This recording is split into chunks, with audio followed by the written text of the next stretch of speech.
Well, the latest figures show that there were 1,295 new confirmed cases of coronavirus across the UK in the latest 24-hour period. Now, that means the average number of new cases per day in the last week has been 1,339. Deaths of 3 people were also reported. That's those who died within 28 days of a positive COVID-19 test. On average, in the past week, 8 deaths have been recorded each day. And that means the total number of deaths across the UK so far is now 41,504. The MPs returned to Westminster today, and Prime Minister Boris Johnson held his first cabinet meeting since the summer break, insisting the UK was getting back on its feet and claimed that people were going back to their offices in huge numbers. Our political correspondent Alex Forsyth looks at the significant challenges facing Mr Johnson and his government as they look towards the autumn. It was all brisk strides and smiles this morning, but they know they've got their work cut out now they're back in Westminster.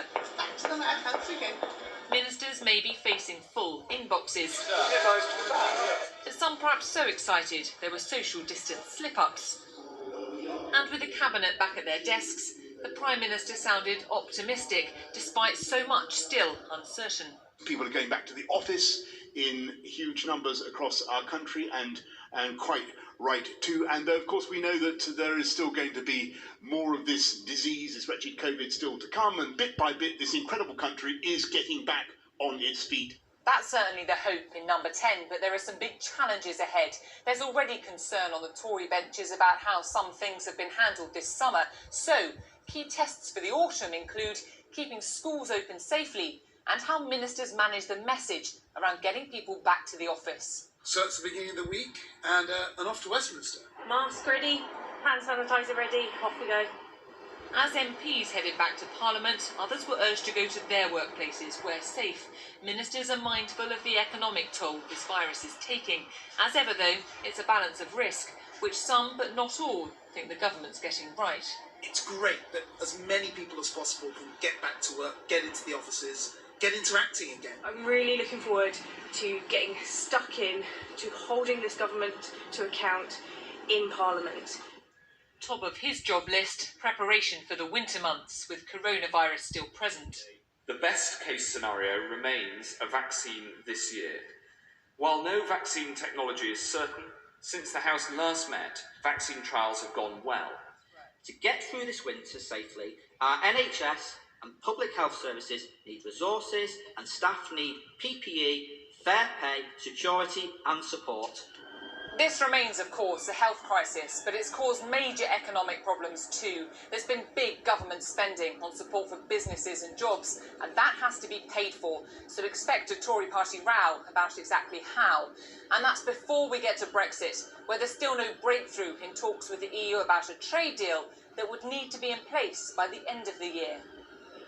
So there's no underestimating their workload, and with the country's health and its wealth at stake, there's little room for error. Alex Forsyth, BBC News, Westminster.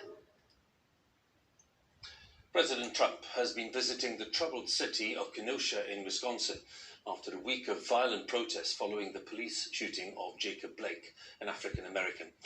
Since then, 2 people died when armed vigilantes took to the streets in defense of the police. President Trump ignored pleas from local leaders to stay away from the city and said that violent anti-police protests were, in his words, domestic terror. Our North America correspondent, Ali Makboul, sent this report. Officials here feared a visit by Donald Trump would reignite tensions. Now you want to put him in a headlock. And as he rolled into town, people took to the streets again. And arguments flared up between Black Lives Matter protesters and Trump supporters. I was asked the other day by somebody saying, do you think it's good that Trump's coming? I said, yeah. They're like, well, don't you think it's going to cause dissension? I go, have you seen our city? When he arrived, the president did view some of the damage caused during the protests. He met with law enforcement agencies. He called the demonstrations anti-police and anti-American. Violent mobs demolished or damaged at least 25 businesses, burned down public buildings and threw bricks at police officers, which your police officers won't stand for, and they didn't stand for it. These are not acts of peaceful protest, but really domestic terror. My administration coordinated with the state and local authorities to very, very swiftly deploy the National Guard, surge federal law enforcement to Kenosha and stop the violence. This did all start with the shooting 7 times by an officer of Jacob Blake, but his family said they didn't want to see the president. All I ask is that he keep his disrespect, his foul language far away from our family. We need a president that's going to unite our country and take us in a different direction.